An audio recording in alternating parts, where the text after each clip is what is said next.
Лайк басқандан неге аясыздар? Саусақтарыңыз 10 тонна болса да бисмилла деп көтеріп, лайк басып бермейсіздер ме? Комментарий жазып. Ассалаумағалейкум, қалың елім қазағым. Армысыздар алталаш, алдарыңызда Серікжан Біләшұлы. Бүгінгі саяси ақпараттық шолуымыз өте маңызды. Осы өткен тамам болған Қытай Орыстың бас қосуы Шанхай ынтымақтастығының кезекті жиналысы және Қырғыз бен Тәжіктің ортасындағы қанды қақтығыс, одан кейінгі мынау Әзер мен Әрмен ортасындағы қақтығыс, Қытайдың басшысының сасқалақтап жанталасып қаша жөнелуі, Орыстың абыройдан жұрдай болуы, батыс медиасында мазаққа қалып талқы болып жатқан осы тақырыптар туралы сіздерге біз қысқа нұсқа өз ойымызды айтып жеткіземіз. Ендеше тыңдап отырсаңыздар, бөлісіп таратып жіберіңіздер. Мына видеодан даусымыз анық шығып тұр ма? Егер шығып тұрса, айтарсыздар шығып тұр деп. Мен қазір мына екінші телефонынан бір тексеріп жіберейін. Ал онда қалың елім қазағым, алталашым, аққалпақ қырғызым, қарақалпағым, ноғайым, жалпы түркі халқы бүгін өте бір маңызды тарихи сәтте мынау Шанхай ынтымақтастығы дейтін әлемге әйгілі үлкен саммиттің қыр-сыры туралы сіздерге қысқаша бір ойымызды айтайық. Бұл Шанхай ынтымақтастығы деген ұйым анығында Орта Азиядағы қазақ, қырғыз, түрікпен, тәжік, өзбек, осы ұйымдарды, осы мемлекеттерді Қытай мен Орыстың шаужайлап ұстап отыру үшін құрылған ұйым. Яғни тәуелсіздік алғаннан кейін Америкамен жақындасып кету мүмкіндігі өте жоғары Орта Азиядағы осы тәуелсіз мемлекеттер, түркі халықтары, енді бұлар өзара ұйымдасып, өзара ішкі бір береке бірлікке келіп, осылар жаңағы дүниені бүлдіріп кетеме деп алаңдаған Орыс пен Қытайдың ұйымдаса отырып, астаса отырып, осы елдер Америкамен жақындасып кетпесін, өздері одақтасып кетпесін деп жасаған бір сұрқия арамзалықтары. Және бұл жерде осы Қазақстанмен, Қырғызстанмен, Өзбекстанмен, Түркменстанмен, Тәжікстанмен тарихи байланысы бар. Орта Азиядағы түркі халқы Қытайдың көзіне шыққан сүйел болған, тамағына қадалып тұрған, үлкен семсер болған ұйғыр мәселесі бар. Қытайлар Шыңжаңнан, ұйғырдан айырылғысы келмейді. Және Іле Алтай, Тарбағатай, Баркөл, Мори, Санжы, Бураталдағы жердің ежелгі қазақ жер екенін біледі. Ал осы жердегі қазақтардың жерімен қосып, елімен қосып, Қазақстанға қосылам дегеннен Қытай тіпті қорқады. Себебі Қытайдың бүкіл ураны сол Алтай бетінен шығады. Қытайда уран жоқ, уранның бәрі Алтайдан шығады. Ал Алтай ол ежелгі қазақ жері. Қытайдың бүкіл мұнайы дерлік сол Қарамайлыдан шығады. Оңтүстікте Такламаканның құмынан шығады. Ал Қытайдың негізгі мұнайының көзі болған ол жерден Қытай өлсі айырылғысы келмейді. Және Орта Азиядағы қазаққа, өзбекке, қырғызға ұйғырдың жақындығы бар. Бәрібір түркі халқы, этникалық жақындығы ол бар. Өзбек 99% ұйғыр, ұйғыр 99% өзбек. Анығында бұл екі халықты сен өзбексің, сен ұйғырсың деп айырып тастаған ол Орыстың сұмырай сұрқия саясаты. 1921 жылы өзбекті сен өзбексің деп атағанға дейін жер бетінде өзбек деген атау болған жоқ.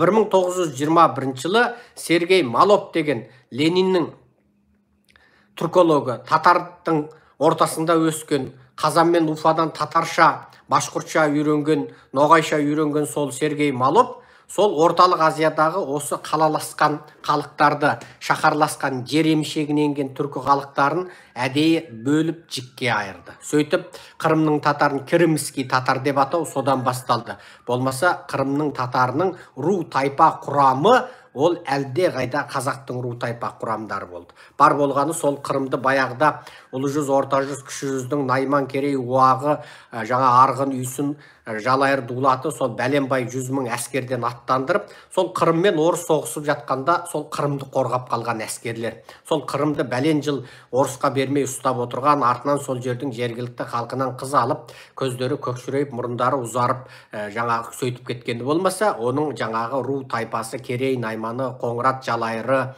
жаңағы ысты ошақтысы, шапыраштысы бәрі сол қазақ. Өкініштісі, ол халықтар сол жерде отырақтанып қалды. Қазақтың Қырымның 40 батыры дейтін аңызы, қазақтың Қырымның 40 батыры дейтін атақты батырлық жыр дастаны содан шығады. Болмаса, анау Алтайдың тауында, Өскеменнің баурайындағы қазақтың, Шымкентте жерін егіп жүрген қазақтың, Сырдың бойында балық аулап жүрген қазақтың айдалада Қырыммен не қатысы бар? Ол заманда бәріміздің басымыз бір болып тұрған кез, аға бауыр болып тұрған кез. Сол ат тұяғымен Еуразияны тоздырып жүрген кезімізде ата бабаларымыз орысқа қарсы тұрған кез. Енді содан сен өзбексің деп жаңағы былай айырып, сен ұйғырсың деп былай айырып тастады. Енді бұны сұмырай Қытай біледі. Орта Азияның сол құл болып өскен, күні кеше орыстың қолында 2 ғасырға жуық құл болып, өзінің кім екенін ұмытып, тамырынан, тарихынан ажырап қалған қазағы, қырғызы, өзбегі, түрікпені бұны білмесе де, ана сұмырай зұлым Қытай мен орыс бұны біледі. Орта Азиядағы түркі халықтары ертең үлкен күш болып кетеме деп, олардың түн ұйқысы 4 болады. Сөйтті де олар, міне бүгін өзбек ешқашан ұйғырға жан ашымайды. Күні кеше сол Қотанның, Қашқардың жаңағы шәлісін, Қотанның, Қашқардың ала матасын, доппасын сол Ташкенде, Қиуада, Бұқарда сатып отырған болатын. Қиуа, Бұқардың, жаңағы Андижанның, Қорезімнің, Ташкенттің жаңағы жеміс жидегі матасы, тағы басқа кілем кілчесі Қотан, Қашқарға сол бір айда жетіп отырған. Бұның барлығы Орта Азиядағы өндірісі өркендеген қалалар болатын. Сол анау арғы шеті Қотаннан басталып, Қашқарға келіп, мына шеті Күсан, Күшардан басталып, Қашқарға жиналып, Қашқар арқылы мынау Қырғыздың тауларын кесіп өтіп, Өзбекке келіп, Ташкенге келіп, Ташкен арқылы Шымкентке келіп, одан Хорезмге барып, Андижанға, Қиуаға, Бұқарға барып, одан ары Сырдың бойындағы кәдімгі қазақтың қалалары Сығанаққа, Отырарға, Түркістанға, жаңағы Ясыға, бәріне солай кететін ескі түркі халықтарының қалаларының тізбегі. Ертедегі Еуропаның жаңағы жер кезермендерінің айтатындай, Орта Азиядағы бұл қалалардың мұнарасы аспанмен тілдескен кезде Еуропада қала дейтін ұғым жоқ еді деп айтатын себебі де сол. Енді сол Орыс пен Қытай Шанхай ынтымақтастығы дейтін ұйымды ойлап тапты. Мақсаты тізгіннен шығып, кәдімгідей тәуелсіздіктің дәмін татып, енді көздері ашылып, өз байлығы өз қолына тиіп, өз аузына өз қолы жетіп отырған осы халықтарды шыжымдап ұстап отыру, Американың ілкіне жібермеу, Батыс пен Еуропамен одақтас қылмау, Америкамен жақындаса бастаған қазақ пен өзбекті сол Америкамен арасын алшақтатып, қайтадан Орыс пен Қытайдың сасық қолтығын әкеп тығу Шанхай ынтымақтастық ұйымының басты себебі болған. Және бірі Қытайдың боданында жатып, тәуелсіздікті аңсаған, өзбек пен қазақ, қырғыз құсап, түрікпен құсап тәуелсіз ел боламыз деп ұмтылған ұйғырды жөргегінде тұншықтыру, ол Қытайдың жаңағы арманы болатын.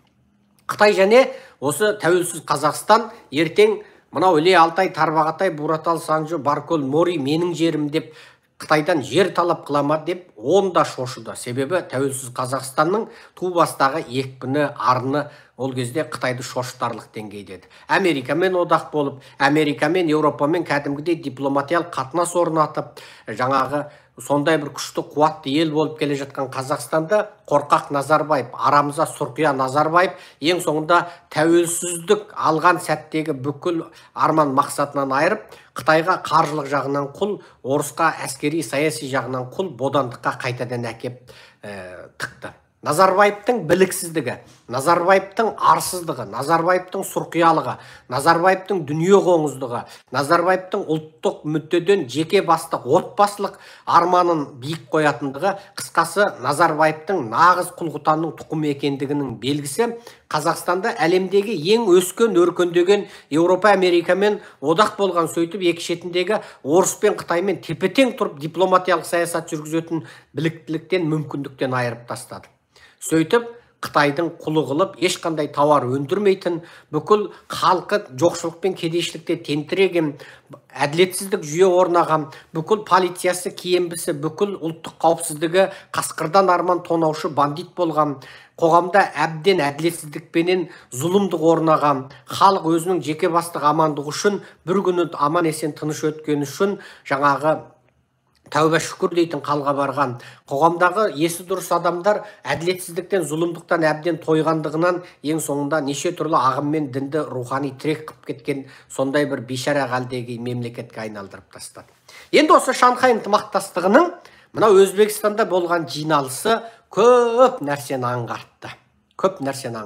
Біріншісі, Қытай мен Орыстың арасына сызат түсті. Қытай мен Орыс негізінде Шанхай ынтымақтастық ұйымын құрғанда Еуропа мен Америкамен қарсыласамыз деп құрған болатын. Сөйтіп еді, екеуі арасына сызат түскендігін Си Цзиньпиннің Қазақстанға келе салғанда, Қазақстанның территория тұтастығына біз кепілдік береміз, қазаққа біреудің шабуылдағанына біз қарап тұрмаймыз деп Қазақстанды өзінің қорғауына алатын құсап айтқан бұл сөзі Путинге қаратқан ескерту. Яғни Тоқаев бұл сөзді Си Цзиньпинге сен өстіп айт деп, Тоқаев сен құдайсың деп, анау Си Цзиньпиннің алдына екпеттеп құлады. Тоқаев өзінің тағын сақтау үшін Си Цзиньпинді әке көкі деп Астанаға шақыртты. Ал Си Цзиньпин Тоқаевқа мен сенің тағыңды сақтайым, бірақ маған вассалды ел боласың, жартылай бодан ел боласың, жеріңді, байлығыңды бересің, халқың айтпай құпия қарыз сұрасаң бәрін беріп отырамын деді. Қысқасы, Тоқаев Назарбаевтың қытайшылдық, қытайқұлдық саясатын қайтадан жалғастырды. Міне оны Си Цзиньпиннің айтқан сөзінен білуге болады. Екіншісі, Қырғыз бен Тәжіктің соғысы басталып кетті. Әзербайжан мен Әрменнің ата жаулығы қайта қозды. Енді осыдан-ақ бір нәрсені байқауға болады. Бұрын Қырғыз бен Тәжік соғысатын кезде ортаға Путин шығып қой дейтін. Әзербайжан мен Әрмен соғысатын кезде Путиннің қас-қабағына қарап, Мәскеудің тыныш отыр десе, сызған сызығынан шықпайтын. Ал негізінде Әзербайжанның жерін Әрмен жаулап отыр. Әзербайжан мен түрік бір халық еді. Екеуі бір ғана аздап диалекттік айырмасы бар, ал тілін халқы 90%, тіпті 95% бірмен бірі түсінетін, тіпті бір тілдің диалектісінде ғана екі халық болатын. Яғни бір халықтың екі мемлекет. Әзербайжан дейтін халықтың тілі мен Түркия дейтін түріктің, Анадолы түріктерінің айырмасы жоқтың есебінде. Анығында бұлар Осман Түркі империясының бір бөлшегі еді. Енді осы Әзербайжан мен түріктің ортасына әдейге мынау сырттан келген, Индиядан қаңғып келген әрмендерді тығып отырған орыстар. Себебі Әзербайжан мен Түркияның ортасын бөлсе, Әзербайжан мен жалғасып отырған Қазақстан және Қазақстанмен жалғасып отырған Орта Азияны тұтас Түркиямен бөліп тастайды. Яғни Түркия менен бүкіл Орта Азия түріктерін үзіп тастау орыстың мақсаты болатын. Енді Әзербайжан мен Әрменнің соғысы нені білдіреді? Бұл Қырғыз бен Тәжіктің соғысы нені білдіреді? Бұл Путиннің ендігәрі бұл елдерде тыныштық сақтаушы бет-беделінің жоқ болғандығын білдіреді. Қырғызыңда Путинға мәсаған түкірдім деп түкіріп отыр, Тәжігіңде мәсаған бетіңе түкірдім кет жары.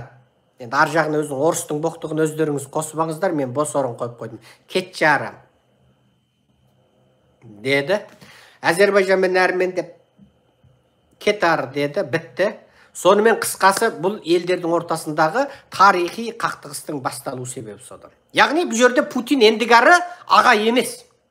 Путиннің Украинадағы соңғы жеңілісі, Украинаның енді бір айтысында 6000 квадрат километр, бір айтысында 9000 квадрат километр жерді орыс жаулап алған жерді қайтадан алуы, орыстың әскерлерінің танкілерін, қаруларын тастап жаппай берілуі, қашуы, тіпті орыс әскерлерінің әлеуметтік желіде ашық әшкере түрде Украинаға берілеміз деп мәлімдеме таратуы, орыс жерінде Путинге қарсы наразылықтың күшеюі, тағы бір әскери генералының Украинада қолға түсуі немесе мақсатты түрде берілуі қолға түскен сияқты болып, қысқасы бұның барлығы Путиннің тауы шағылғанын, меселдесі қайтқанын, Путиннің ендігәрі Путин емес болғандығын білдіріп отыр.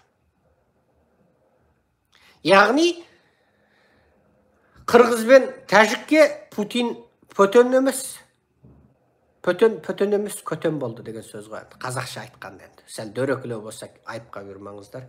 Әзербайжан мен Әрменге де пөтен емес, көтен болды. Бұл осы жолғы Шанхай ынтымақтастығының кезекті жиналысында Си Цзиньпиннің Путинге өте салқын қабақ танытқаны, Путиннің шарасыздан біз Украин соғысы мәселесінде Қытайдың алаңдаушылығына түсіністікпен қараймыз деген сөзді айтуынан білінеді. Дәл осы жиналыста Американың Тайвань туралы заңды қабылдап, енді Байденнің қол қоюына жібергені бұл да үлкен сигнал.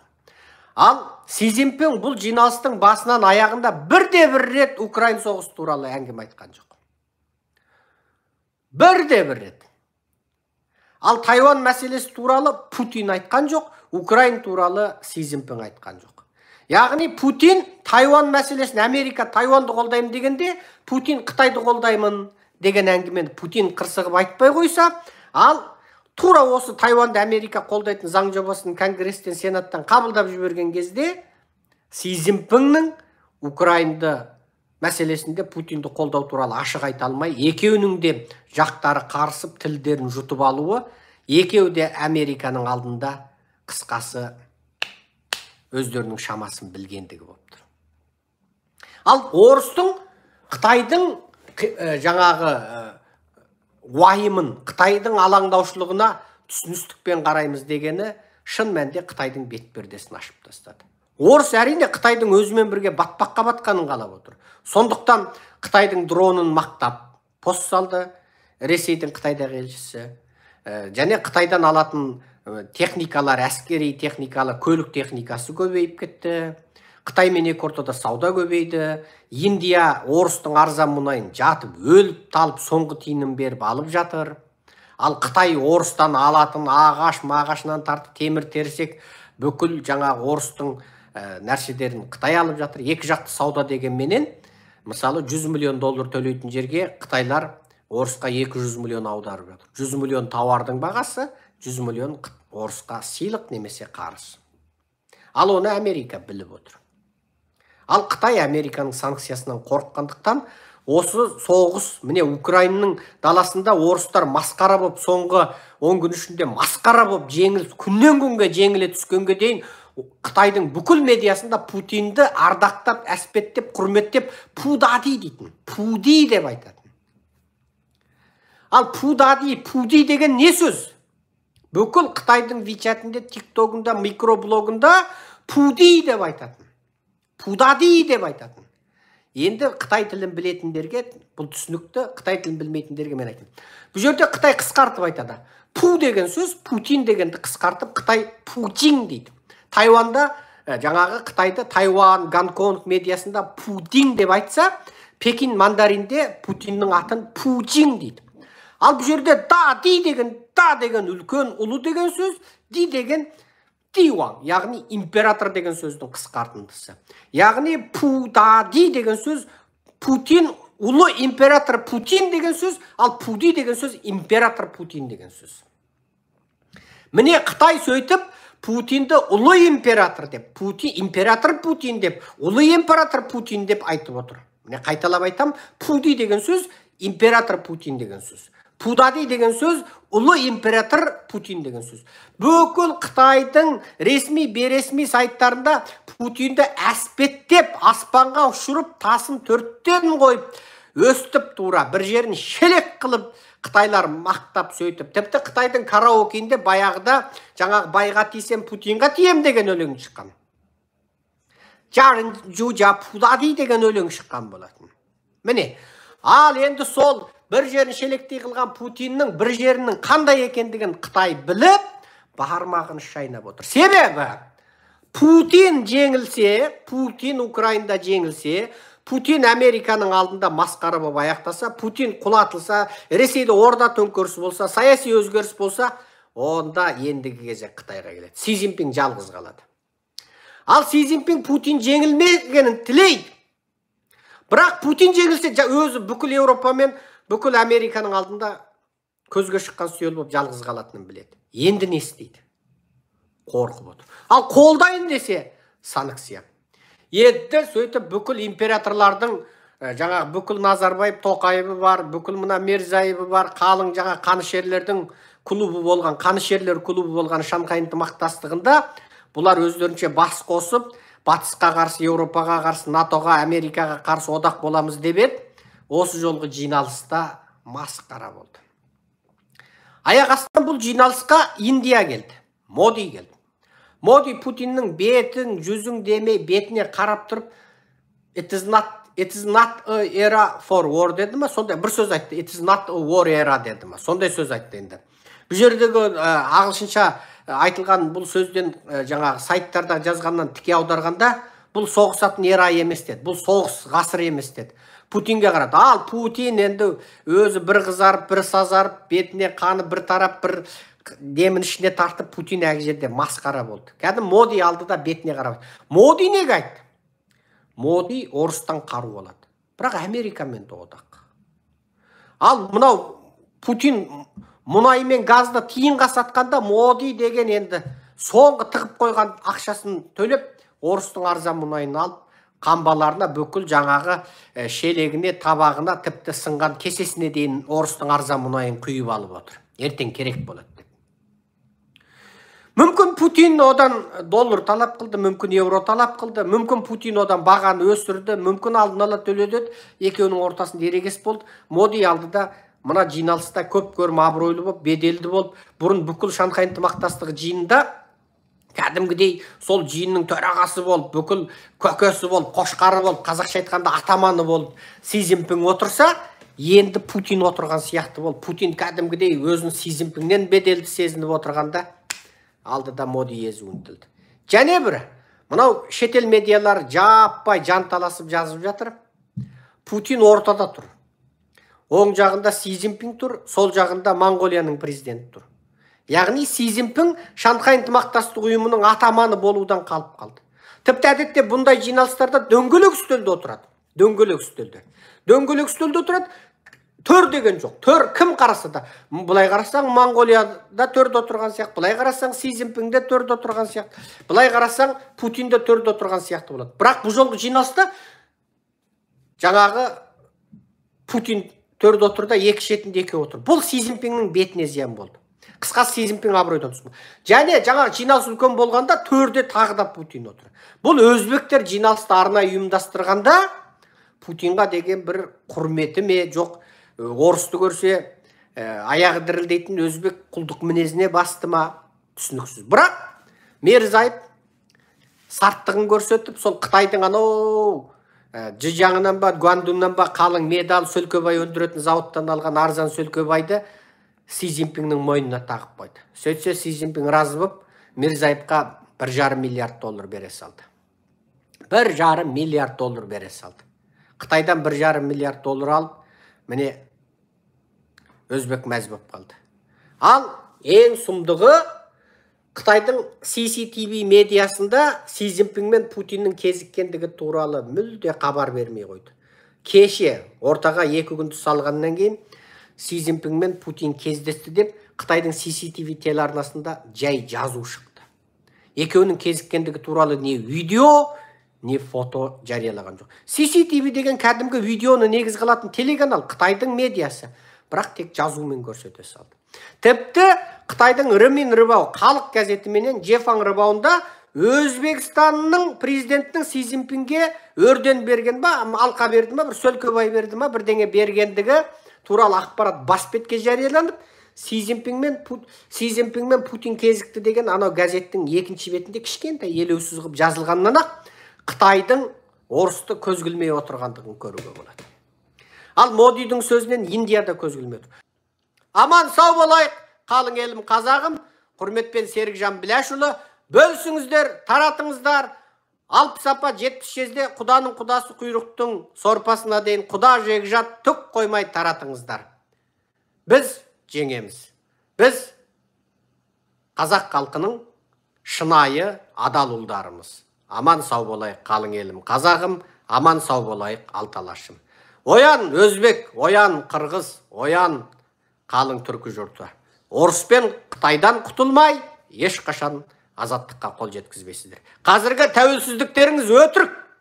Бұл өтірік тәуелсіздік.